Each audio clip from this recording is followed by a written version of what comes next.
أعوذ بالله من الشيطان الرجيم بسم الله الرحمن الرحيم اللہ کے نام سے شروع نہایت مہربان اور رحمت والا ہے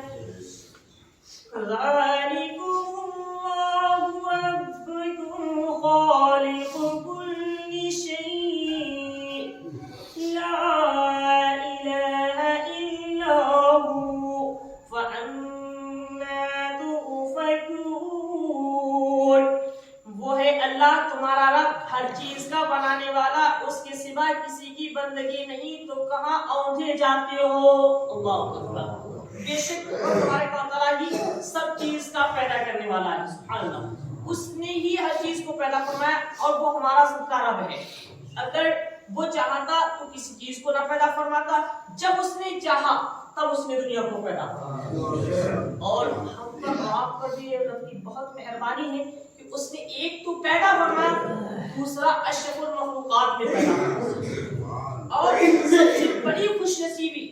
سب سے بڑی ہماری اور آپ کی خوش نصیبی یہ ہے کہ اللہ رب العزت نے میرے آقا محمد مصطفیٰ صلی اللہ علیہ وسلم کی امت میں پیدا فرمایا پہلا احسان اشرف المخلوقات بنایا دوسرا احسان کی نبی کی امت میں پیدا نبی کی امت میں میرے آقا صلی اللہ علیہ وسلم کی امت میں پیدا ہونے کے لیے موسیٰ علیہ السلام نے بھی دعا کی عیسیٰ علیہ السلام نے بھی دعا کی کہ اللہ اپنے اس نبی کی امت میں پیدا فرما جس کا نام تو نے عرش اعظم پر اپنے نام کے ساتھ لکھا تھا عرش اعظم پر میرے آقا صلی اللہ علیہ وسلم کا نام جو ہے تیرے تبارک و تعالیٰ کے نام کے ساتھ لکھا ہوا ہے آدم علیہ السلام نے بھی دیکھا موسیٰ علیہ السلام کو بھی معلوم تھا عیسیٰ علیہ السلام کو بھی معلوم تھا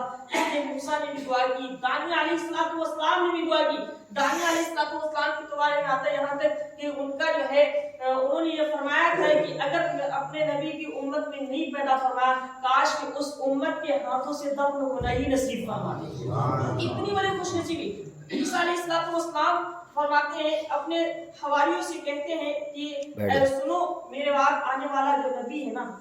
اس کا نام احمد ہوگا سبحان اللہ اس کا نام احمد ہوگا اور وہ بڑا افضل و اعلیٰ ہوگا عیسیٰ علیہ السلام کی چاہنے والے عرض کرنے لگے کہ کیا وہ آپ سے بھی افضل و اعلیٰ ہوگا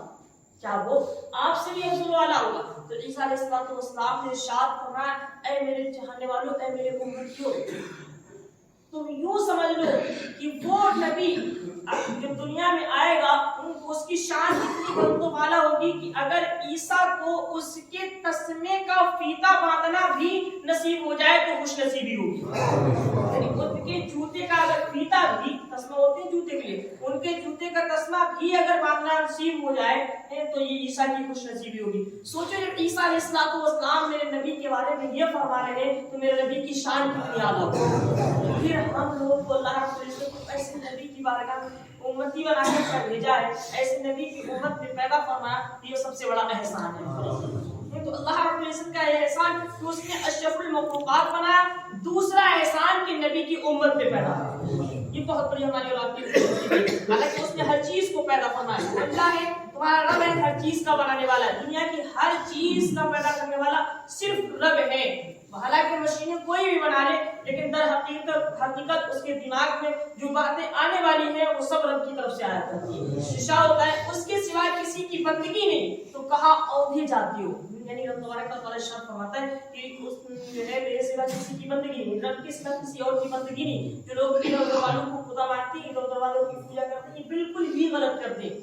یہ بالکل ہی غلط کرتے اللہ تبارک و تعالیٰ ارشاد فرماتا ہے میں تمام گناہوں کو معاف فرما دوں گا سوائے شرک کے اللہ کے سوا اگر کسی کی اور کی عبادت کی جائے تو اللہ معاف نہیں فرمائے گا باقی اپنے بندوں کے تمام گناہ اپنی رحیمی کریمی سے معاف فرما سکتا ہے وہ الگ بات ہے کہ کسی کی سزا دے کر معاف فرمائے اور کسی کو اپنی رحیمی اور کریمی سے ہی معاف فرما سکتا ہے اور اس کا کرم ہو جائے تو بے حساب بھی جنت عطا فرما سکتا ہے ہمارے لوگوں کے پاس اتنی اچھی نیکیاں نہیں ہیں ہم لوگوں کے پاس اتنی اچھی نیکیاں نہیں ہم لوگوں کے کام بھی اتنے اچھے نہیں کہ اللہ اپنے سے معاف فرمائے ہم لوگوں کو تو بہت ہی گناہ گار ہیں ہم تو بہت ہی گناہ گار ہیں ہمارے پاس تو کوئی ایسا عمل بھی نہیں ہے کہ جس کی وجہ سے اللہ معاف فرما دے لیکن ہاں ان قبول شخصیت ایسی ہے جس پر بھروسہ کرنے کی کوئی اور نہیں ہے، وہ پیارے آقا صلی اللہ علیہ وسلم کی ذات ہے جس سے اللہ رب العزت نے قبول فرمایا۔ ہم اس قبول والے کے صدقے میں دعا کرتے ہیں، اللہ تبارک و تعالی ہم سب کو مقبول عطا فرمائے۔ دیکھیے رب تبارک و تعالی ارشاد فرماتا ہے اس کے سوا کسی کی بندگی نہیں تو کہاں عہدے جاتی ہو؟ اللہ رب العزت کے سوا کسی اور کی بندگی نہیں ہے، کسی اور کی عبادت نہیں ہے، کوئی عبادت کے لائق نہیں ہے۔ صرف رب تبارک و تعالی کی ذات ہی عبادت کے لائق ہے تو صرف اس کی ہی عبادت کی رب تبارک و تعالی کی ذات کی عبادت کی۔ اور جو رب ارشاد کہاں عہدے جاتے ہو، کہاں جا رہے ہو، کون سی دندل میں پھنسے جا رہے ہو؟ اتنا تو رب تبارک و تعالی ہمیں اور آپ کو سمجھا رہا ہے قرآن مقدس میں۔ پھر رب تبارک و تعالی کے محبوب صلی اللہ علیہ وسلم کی دنیا میں آئے، انہوں نے بھی یہی سنایا، یہی سمجھایا، پھر بھی ہم اور آپ کہاں بھٹکے جا رہے ہیں؟ جو راہ راست ہے ان کو چھوڑ کر دوسرے راستوں کو اپنا رہے ہیں۔ جن راستوں پر ہمیں چلنا چاہیے، جن راستوں سے ہم رب کے قریب ہوتے ہیں، آج ہم نے انہی راستوں کو چھوڑ دیا ہے۔ ارے وہ تو الگ بات ہے کہ دنیا کی خرافاتوں میں مشغول ہے، لیکن افسوس صد افسوس ان خرافاتوں میں مشغول ہونے کے بعد ہم نے نماز کو بھی پیچھے چھوڑ دیا۔ اللہ اکبر کبیرہ۔ دنیا کی خرافاتوں میں مشغول رہو، لیکن وقت نماز آئے تو نماز میں تو حاضر ہو جاؤ۔ دنیا کی خرافاتوں میں مشغول ہے، لیکن وقت نماز ہے تو نماز میں بھی حاضر نہیں ہے، پھر اور بڑا گناہ کر رہے ہیں نماز چھوڑ کر۔ پہلے تو دنیا کی خرافاتوں میں مشغول تھے وہ گناہ، دوسرا نماز چھوڑتی وہ گناہ۔ بھائی کہاں پھنسے ہوئے، کہاں عہدے جا رہے؟ ہم نے اپنے حالات کیا بنا رکھے؟ ہم کہاں تھے، آج ہم کہاں بیٹھے ہوئے،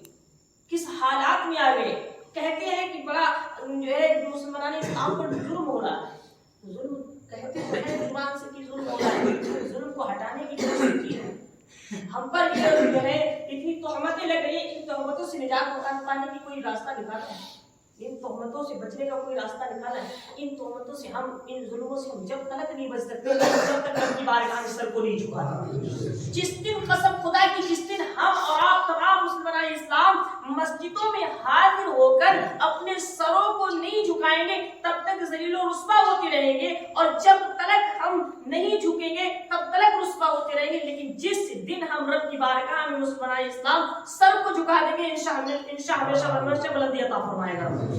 جس دن ہمارے سر اکٹھا ہو کر رب کی بارگاہ میں جھکیں گے، انشاءاللہ اس دن ہمیشہ کے لیے ہمیں بلندی عطا فرمائی جائے گی۔ لیکن آج ہمارا افسوس طریقہ یہ ہے کہ ہم تمام خرافاتوں میں مشغول ہونے کے بعد نماز کو چھوڑ دیتے ہیں۔ اللہ اکبر۔ سب سے بڑا گناہ ہم یہ کر رہے ہیں کہ نماز کو چھوڑ رہے ہیں۔ اسی وجہ سے ہمارے اور آپ کے پاس پریشانیاں آئی، شکایتیں تو کرتے ہیں، پریشانیاں بہت ہیں۔ شکایتیں تو کرتے ہیں کہ پتہ نہیں رب ناراض ہے، یار رب اگر ناراض ہے تو راضی کرو نا اس کو۔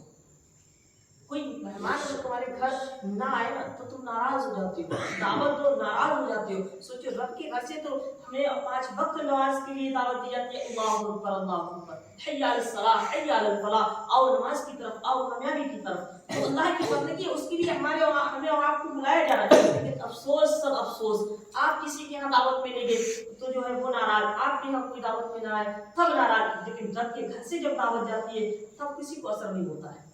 سوچو اگر اس کے گھر میں یعنی وہ ناراض ہو گیا تو کیا بنے گا؟ دنیا میں ہم سوچتے ہیں کہ اگر وہ ناراض ہو گئے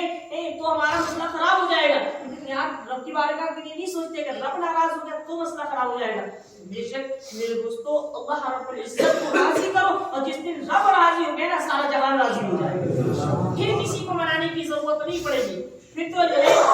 اللہ رب العزت کو راضی کر لو، اپنے رب کو راضی کر لو، اور جس سے رب راضی ہو جاتا ہے نا اس سے جہان راضی ہو جاتا ہے، کیونکہ جس سے رب راضی ہے اس سے اس کا رسول راضی ہے، اس سے اس کے اولیاء راضی ہیں۔ تو جب یہ سب راضی ہو جائیں پھر جہان والوں کو منانے کی کیا ضرورت ہے؟ تو رب راضی ہے تو سب راضی ہے۔ اللہ تبارک و تعالیٰ سے دعا کرے، اللہ تبارک و تعالیٰ ہم سب کو 5 وقت جماعت نماز پڑھنے کی توفیق عطا فرمائے، اور پڑھنے اور سننے سے زیادہ عمل کرنے کی توفیق عطا فرمائے۔